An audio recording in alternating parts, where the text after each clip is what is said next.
तो अगर आप लोग भी हाई स्कूल पास है तो आपको पता ही होगा इस समय इंडिया पोस्ट जीडीएस यानी कि ग्रामीण डाक सेवक में 28,000 से भी ज्यादा पदों पर वैकेंसी आई हुई है। और इसमें आप लोगों को किसी भी तरह का एग्जाम देने की जरूरत नहीं है। आपका जो सिलेक्शन है वह हाई स्कूल की मेरिट के हिसाब से ही किया जाएगा। बात कर लेते हैं फीस पेमेंट के बारे में। तो फीस भी आपको ज्यादा देने की जरूरत नहीं है। सिर्फ जनरल और ओबीसी वालों को 100 रुपए की फीस का पेमेंट करना है। वहीं अगर आप लोग एससी एसटी या फिर फीमेल कैंडिडेट है तो आपको एक भी पैसे की फीस का भी पेमेंट नहीं करना है। सिर्फ आप लोगों को फॉर्म अप्लाई कर देना है और आपको इसकी मेरिट लिस्ट लगने का वेट करना है। जैसे ही मेरिट लिस्ट आएगी तो उस पर भी मैं एक कंप्लीट वीडियो बना दूंगा। उस वीडियो को देख करके आप आसानी से अपनी मेरिट लिस्ट को चेक कर सकते हैं। और इसकी जो लास्ट डेट है वह 16 फरवरी 2026 है, यानी कि अभी भी आपके पास में 24 घंटे का टाइम बकाया है। तो इस वीडियो में मैं आप लोगों को मोबाइल फोन के माध्यम से इसमें ऑनलाइन रजिस्ट्रेशन से लेकर के पूरा फाइनल सबमिट तक का, यानी कि फीस पेमेंट करके फाइनल प्रिंट आउट तक का कंप्लीट प्रोसेस बताने वाला हूं। तो चलिए शुरू करते हैं। सबसे पहले आप लोगों को इस वाली वेबसाइट पर आ जाना है, जिसका डायरेक्ट लिंक मैं आपको इस वीडियो के डिस्क्रिप्शन बॉक्स में दे दूंगा। नोटिफिकेशन वगैरह आप लोग यहां से डाउनलोड कर सकते हैं। अब मैं आप लोगों को डायरेक्ट ही इसमें ऑनलाइन अप्लाई करने का प्रोसेस बता देता हूं, जिसके लिए आप लोगों को यहाँ पर click here to register apply इस वाले ऑप्शन पर एक बार क्लिक करेंगे। आपके सामने दो ऑप्शन आएंगे, पहला है कैंडिडेट लॉगिन और दूसरा यहाँ पर न्यू कैंडिडेट रजिस्ट्रेशन। सबसे पहले हमें यहाँ पर न्यू कैंडिडेट रजिस्ट्रेशन वाले ऑप्शन पर क्लिक करना है। देन इसके बाद ही आप लोगों को लॉगिन करना है। अब रजिस्ट्रेशन करने के लिए आपको यहाँ पर अपने मोबाइल नंबर को एंटर कर देना है और मोबाइल नंबर को फिल करने के बाद में सेंड ओटीपी वाले ऑप्शन पर एक बार क्लिक कर देना। अब आपने जो भी मोबाइल नंबर दिया है इस मोबाइल नंबर पर एक ओटीपी सेंड किया जाएगा। उस ओटीपी को हमें यहाँ पर फिल कर देना है और ओटीपी को फिल करने के बाद में वेरीफाई ओटीपी वाले ऑप्शन पर एक बार क्लिक कर देना है। और इसके बाद में आप लोगों को यहाँ पर अपनी ईमेल आईडी को फिल कर देना है और ईमेल आईडी फिल करने के बाद सेंड ओटीपी वाले ऑप्शन पर एक बार क्लिक करेंगे। अब आपने जो भी ईमेल आईडी दी है इस ईमेल आईडी पर भी एक ओटीपी सेंड किया जाएगा, तो उस ओटीपी को हमें यहाँ पर फिल कर देना है। ईमेल ओटीपी फिल करने के बाद वेरीफाई ओटीपी वाले ऑप्शन पर एक बार क्लिक कर देना है। अभी आप लोग देख सकते हैं हमारा मोबाइल ओटीपी और ईमेल ओटीपी दोनों ही सक्सेसफुली वेरीफाई हो चुके हैं। और अब हमें नेक्स्ट वाले ऑप्शन पर एक बार क्लिक कर देना है। अब सबसे पहले हमें यहाँ पर एप्लीकेंट के फुल नेम को एंटर कर देना है। इसके बाद यहाँ पर आप लोगों को उस कैंडिडेट की डेट ऑफ बर्थ को इस कैलेंडर के माध्यम से सिलेक्ट करना है। यहाँ से आप लोगों को जेंडर को सिलेक्ट कर लेना है। इसके बाद में हाई स्कूल की मार्कशीट में जो भी पिताजी का नाम है सेम टू सेम नेम यहाँ पर फिल करेंगे। यहाँ पर आप लोगों को अपनी माताजी के नेम को फिल कर देना है। कम्युनिटी आप लोगों को यहाँ से सिलेक्ट कर लेना है। तो सभी कुछ इन्फॉर्मेशन को अच्छे से फिल करने के बाद अब आपको यहाँ पर कंप्लीट रजिस्ट्रेशन वाले ऑप्शन पर एक बार क्लिक कर देना है। जैसे ही क्लिक करेंगे इसके बाद में आप लोगों को एक रजिस्ट्रेशन नंबर मिल जाएगा और ये जो रजिस्ट्रेशन नंबर है ये मैसेज के माध्यम से आपके मोबाइल नंबर पर भी सेंड कर दिया जाता है। और रजिस्ट्रेशन कंप्लीट करने के बाद दोबारा से हमें इसी वाले पेज पर आ जाना है और हमें यहाँ पर क्लिक टू रजिस्टर अप्लाई इसी वाले ऑप्शन पर एक बार फिर से क्लिक कर देना है। इस बार आप लोगों को कैंडिडेट लॉगिन वाले ऑप्शन पर एक बार क्लिक करना है और इसके बाद आपको प्रोसीड टू लॉगिन वाले ऑप्शन पर क्लिक करना है। जो भी आप लोगों को यूजर आईडी मिली है आपके मोबाइल नंबर पर सेंड की गई है उस यूजर आईडी को हमें यहाँ पर फिल करना है और जो पासवर्ड आपके मोबाइल नंबर पर सेंड किया गया उस पासवर्ड को यहाँ पर फिल करके लॉगिन करेंगे। बहुत से लोग ऐसे हैं जिनके पास में इसका यूजर आईडी या फिर पासवर्ड मोबाइल नंबर पर सेंड नहीं किया गया, तो उनको यहाँ पर फॉरगेट रीसेट पासवर्ड वाले ऑप्शन पर एक बार क्लिक कर देना है। जब भी आपने रजिस्ट्रेशन किया था तो उस समय आपको जो भी रजिस्ट्रेशन नंबर मिला है उस रजिस्ट्रेशन नंबर को फिल करने के बाद सेंड ओटीपी वाले ऑप्शन पर क्लिक करेंगे।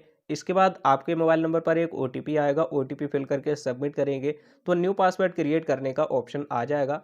और जैसे ही ऑप्शन आ जाता है आपको न्यू पासवर्ड क्रिएट कर लेना है। अब आपको यहाँ पर अपने रजिस्ट्रेशन नंबर को फिल करना है। जो भी आप लोगों ने न्यू पासवर्ड क्रिएट किया है उस पासवर्ड को यहाँ पर फिल करके लॉगिन वाले ऑप्शन पर एक बार क्लिक कर देना है और इसके बाद आपके मोबाइल नंबर पर एक बार फिर से ओटीपी सेंड किया जाएगा। उस ओटीपी को हमें यहाँ पर फिल कर देना है और ओटीपी को फिल करने के बाद में वेरीफाई एंड लॉगिन वाले ऑप्शन पर एक बार क्लिक कर देना है। अभी आप देख सकते हैं हमारा ओटीपी सक्सेसफुली वेरीफाई हो चुका है और हम इस पोर्टल में सक्सेसफुली लॉगिन हो चुके हैं।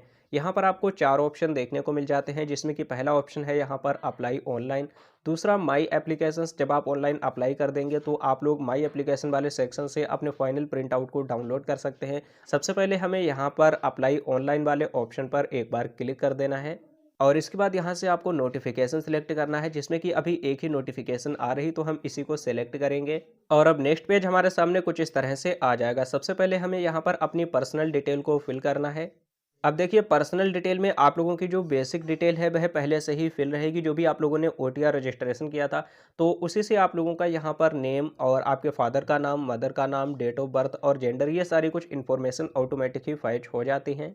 और अब हमें कुछ नीचे की साइड में आ जाना है। यहाँ से आप लोगों को मैरिटल स्टेटस बताना है कि आप शादीशुदा है या फिर सिंगल, जो भी है सिलेक्ट करेंगे। अगर कोई भी व्यक्ति पीडब्ल्यूबीडी कैटेगरी से आता है तो उसको यहाँ पर यस वाले ऑप्शन को सिलेक्ट करना है और यहाँ पर आप लोगों को कैटेगरी भी बतानी है। और अगर नहीं आता तो डायरेक्ट ही नो वाले ऑप्शन को सिलेक्ट करेंगे। एम्प्लॉयमेंट की डिटेल आप लोगों को यहाँ से सिलेक्ट कर लेना है। अगर आप इसमें यस वाले ऑप्शन को सिलेक्ट करते हैं तो अगर आपके पास में एनओसी अवेलेबल है तो यस करेंगे, नहीं तो आप लोगों को यहाँ पर नो वाले ऑप्शन को सिलेक्ट कर लेना है। इसके बाद आप लोगों को यहाँ पर अपने कंप्लीट एड्रेस की डिटेल को फिल करना है, जिसमें कि सबसे पहले प्रेजेंट एड्रेस की डिटेल फिल करेंगे और इसके बाद परमानेंट एड्रेस। अब प्रेजेंट एड्रेस में इस वाले बॉक्स में आप लोगों को अपने विलेज, गांव या फिर मोहल्ला का नाम फिल करना है, अपने मकान नंबर को फिल करना है, पोस्ट ऑफिस, तहसील, डिस्ट्रिक्ट, ये सभी कुछ इन्फॉर्मेशन आपको इस वाले बॉक्स में फिल कर देना है। आपके एरिया का जो भी पिन कोड है वो यहाँ पर हमें फिल कर देना है। अपनी सिटी का नाम यहाँ पर फिल करना है और यहाँ से आप लोगों को अपने स्टेट का नाम सिलेक्ट करना है और अपने डिस्ट्रिक्ट का नाम सिलेक्ट कर लेना है। बहुत से लोग गांव में रहते हैं तो कमेंट करते हैं कि हम सिटी का नाम क्या फिल करें, तो देखिए सिटी में आप अपने डिस्ट्रिक्ट या फिर अपनी तहसील का नाम भी फिल कर सकते हैं। और इसके बाद हमें यहाँ पर अपने परमानेंट एड्रेस को भी फिल करना होगा। अगर आप लोगों का करंट एड्रेस और परमानेंट एड्रेस दोनों सेम है तो इस वाले बॉक्स पर हमें एक बार टिक लगा देना है, तो सेम एड्रेस ही यहाँ पर आ जाएगा, आपको अलग से फिल करने की कोई भी ज़रूरत नहीं पड़ेगी। और एड्रेस की डिटेल को फिल करने के बाद अब हमें यहाँ पर सेव एंड नेक्स्ट वाले ऑप्शन पर एक बार क्लिक कर देना है। और अभी आप देख सकते हैं हमारी जो पर्सनल डिटेल है वह सक्सेसफुली फिल हो चुकी है। अब हमें यहाँ पर अपनी एजुकेशनल डिटेल को फिल करना होगा। एजुकेशनल डिटेल आपको अपने हाई स्कूल के अकॉर्डिंग ही फिल करनी है। सबसे पहले तो हमें यहाँ पर पासिंग ईयर सिलेक्ट करना है, कौन सी ईयर में आपने हाई स्कूल की परीक्षा को उत्तीर्ण किया था। इसके बाद आपको यहाँ पर अपने सर्कल का नाम सिलेक्ट कर लेना है, कौन से सर्कल से आप लोगों ने 10वीं की परीक्षा को उत्तीर्ण किया था।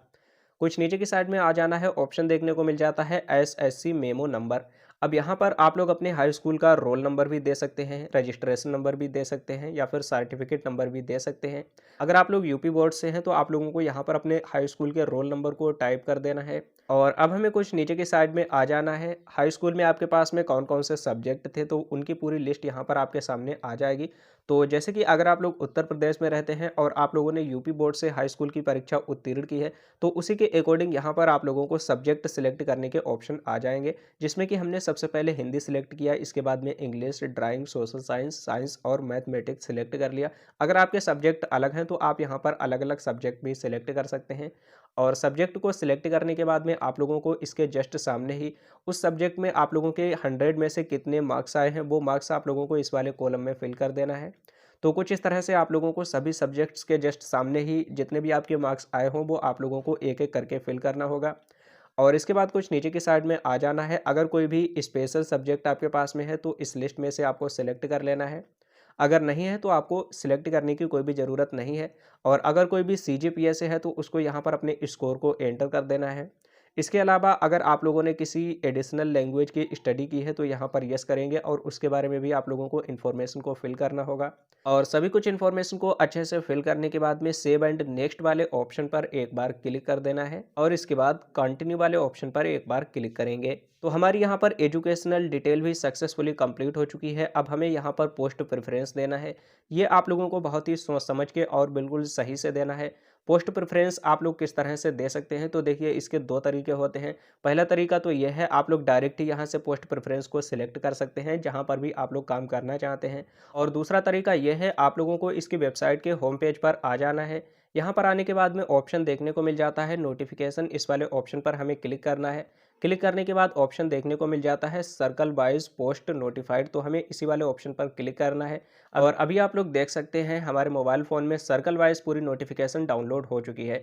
अब इस नोटिफिकेशन में कौन कौन सी बातों का आप लोगों को ध्यान देना है। सबसे पहले तो आप लोगों को लैंग्वेज का ध्यान रखना है, जिस भी स्टेट में आप लोग प्रेफरेंस देना चाहते हैं तो उस स्टेट में क्या वो लैंग्वेज अवेलेबल है जो लैंग्वेज आपको आती है। बाई चांस ऐसा होता है आप लोग ऐसी स्टेट में पोस्ट प्रेफरेंस दे देते हैं जिसमें कि आप लोगों को उस स्टेट की लैंग्वेज आती ही नहीं है। दूसरी बात का आपको यह ध्यान रखना है कि अगर आप लोग जनरल कैटेगरी से हैं या फिर ओबीसी, एससी, एसटी, तो जिस भी स्टेट में आप प्रेफरेंस दे रहे हैं उसमें आपको चेक करना है कि आपके कैटेगरी की पोस्ट कितनी अवेलेबल है। अगर उस स्टेट में आपकी कैटेगरी की पोस्ट बहुत कम है तो आप लोगों को ऐसे सिचुएशन में उसमें बिल्कुल भी प्रेफरेंस नहीं देना है, क्योंकि आपके जो चांसेस हैं बहुत कम हो जाएंगे।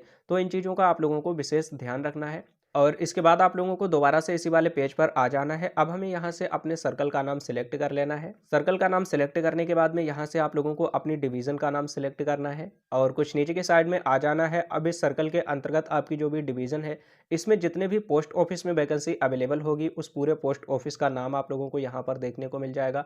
इसी के साथ में इस पोस्ट ऑफिस में कौन से कैटेगरी की वैकेंसी अवेलेबल है वो आप देख सकते हैं। लेवल आप देख सकते हैं, इसमें आप लोगों की सैलरी की स्टार्टिंग 10,000 रुपये से होगी और अगर आप लोगों का सिलेक्शन बीपीएम कैटेगरी में हो जाता है तो यहाँ पर 12,000 रुपये से आपके सैलरी की शुरुआत होने वाली है। तो हम सिलेक्ट वाले ऑप्शन पर क्लिक करेंगे। इस तरह से एक नंबर की प्रेफरेंस हमने यहाँ पर दे दी है। अब आप लोगों को दोबारा से सिलेक्ट वाले ऑप्शन पर क्लिक करना है। यहाँ पर आप 2 नंबर की प्रेफरेंस दे सकते हैं। तो यहाँ पर कोई भी लिमिट नहीं है, आप जितनी चाहें उतनी पोस्ट पर प्रेफरेंस दे सकते हैं। अगर आपके डिस्ट्रिक्ट में 40 या 50 पोस्ट पर वैकेंसी आई हुई है तो उन सभी पर आप लोग पोस्ट प्रेफरेंस दे सकते हैं। और पोस्ट प्रेफरेंस देने के बाद नीचे की साइड में ऑप्शन देखने को मिल जाता है सेव एंड नेक्स्ट। हमें इसी वाले ऑप्शन पर एक बार क्लिक कर देना है। जैसे ही क्लिक करेंगे नेक्स्ट पेज हमारे सामने कुछ इस तरह से आ जाएगा। अब आप लोगों को यहाँ पर अपने फ़ोटो और सिग्नेचर को अपलोड करना है, जिसके लिए हमें कुछ नीचे की साइड में आ जाना है। फ़ोटो और सिग्नेचर को अपलोड करने के लिए यहाँ पर ऑप्शन देखने को मिल जाता है। अब हमें यहाँ पर अपने फ़ोटो या फिर सिग्नेचर को कितनी केबी में अपलोड करना है, तो इसके लिए आप लोगों को दोबारा से इसके होम पेज पर आ जाना है और नोटिफिकेशन वाले ऑप्शन पर क्लिक करना है। इसके बाद यहाँ पर 2 तरह की नोटिफिकेशन मिलेंगी, नोटिफिकेशन इंग्लिश और हिंदी। इनमें से आप लोग किसी भी नोटिफिकेशन को डाउनलोड कर लेना है। तो नोटिफिकेशन को डाउनलोड करने के बाद अब हमें कुछ नीचे की साइड में आ जाना है और यहाँ पर आप लोगों को पेज नंबर 22 पर आ जाना है। यहीं पर आप लोगों को आपके फ़ोटोग्राफ का साइज़ देखने को मिल जाएगा। जो फ़ोटो है वो आप लोगों को 30 केबी से 100 केबी के बीच में अपलोड करना है और इसका जो फॉर्मेट है वह जेपीजी या फिर जेपीईजी रहना चाहिए। डीपीआई की बात करें तो 72 से 150 डीपीआई के बीच में आपका फ़ोटो रहना चाहिए। इसी के साथ में अगर सिग्नेचर की बात करें तो आपका जो सिग्नेचर है वह 20 से 100 केबी के बीच में होना चाहिए। फॉर्मेट इसमें भी जेपीजी या फिर जेपीईजी रहना चाहिए और 72 से 150 डीपीआई के बीच में आपका सिग्नेचर होना चाहिए। और अब हमें दोबारा से इसी वाले पेज पर आ जाना है। फ़ोटो को अपलोड करने के लिए चूज़ फाइल वाले ऑप्शन पर एक बार क्लिक करेंगे तो अभी आप लोग देख सकते हैं हमारा फ़ोटो यहाँ पर सक्सेसफुली अपलोड हो चुका है। इसी तरह से आपको सिग्नेचर अपलोड करने हैं। तो अभी आप देख सकते हैं हमने फ़ोटो और सिग्नेचर दोनों ही अपलोड कर दिए हैं। और अब हमें कुछ नीचे की साइड में आ जाना है। एक बॉक्स दिखाई दे रहा है, इस वाले बॉक्स पर आप लोगों को एक बार टिक लगा देना है। देन इसके बाद आपको यहाँ पर प्रीव्यू वाले ऑप्शन पर एक बार क्लिक कर देना है और इसके बाद में आप लोगों के फॉर्म का पूरा प्रीव्यू कुछ इस तरह से यहाँ पर देखने को मिल जाएगा, जिसमें कि हमें कुछ नीचे की साइड में आ जाना है। अच्छे से पूरे फॉर्म को चेक कर लेना है कि इसमें कोई भी मिस्टेक तो नहीं है। अगर कोई भी मिस्टेक है तो अभी आप लोगों को यहाँ पर एडिट एप्लीकेशन का ऑप्शन मिलेगा, यहाँ पर क्लिक करके आप उस मिस्टेक को सुधार सकते हैं। लेकिन अगर सब कुछ सही है तो आपको यहाँ पर सबमिट एप्लीकेशन वाले ऑप्शन पर एक बार क्लिक कर दें और जैसे ही सबमिट वाले ऑप्शन पर क्लिक करेंगे अभी आप देख सकते हैं आपका जो एप्लीकेशन है डायरेक्ट ही सबमिट हो जाएगा। और अगर आप लोग जनरल या फिर ओबीसी कैटेगरी से आते हैं तो आपको सबसे पहले तो 100 रुपये की फीस का पेमेंट करना है। देन इसके बाद आप लोगों का जो एप्लीकेशन है वह यहाँ पर सक्सेसफुली सबमिट हो जाएगा। और एप्लीकेशन सबमिट होने के बाद हमें दोबारा से इसी वाले पेज पर आ जाना है। अब हमें यहाँ पर सेकेंड नंबर पर ऑप्शन देखने को मिल जाता है माई एप्लीकेशन। हमें इसी वाले ऑप्शन पर एक बार क्लिक कर देना है। क्लिक करने के बाद अभी आप देख सकते हैं हमने अपने एप्लीकेशन को सबमिट किया है, तो यहाँ पर सबमिटेड लिख करके आ जाएगा। इसी के जस्ट सामने ही डाउनलोड पीडीएफ का ऑप्शन आ जाएगा, तो इस वाले ऑप्शन पर क्लिक करके आप इसका जो फाइनल प्रिंट आउट है वह यहाँ से डाउनलोड कर सकते हैं। अब यहाँ से फॉर्म को सबमिट करने के बाद आप लोगों को वेट करना है इसके मेरिट लिस्ट लगने की। और अभी फिलहाल इसके मेरिट लिस्ट की जो भी डेट है वह घोषित नहीं की गई है। जैसे ही इसकी मेरिट लिस्ट की डेट आएगी या फिर मेरिट लिस्ट लगेगी तो मैं उस पर एक कंप्लीट वीडियो बना दूंगा, इसलिए आप लोग इस चैनल को सब्सक्राइब करके रखें, जिससे कि आप लोगों को इसके मेरिट लिस्ट की जो नोटिफिकेशन है वो सबसे पहले इस चैनल के द्वारा मिल सके।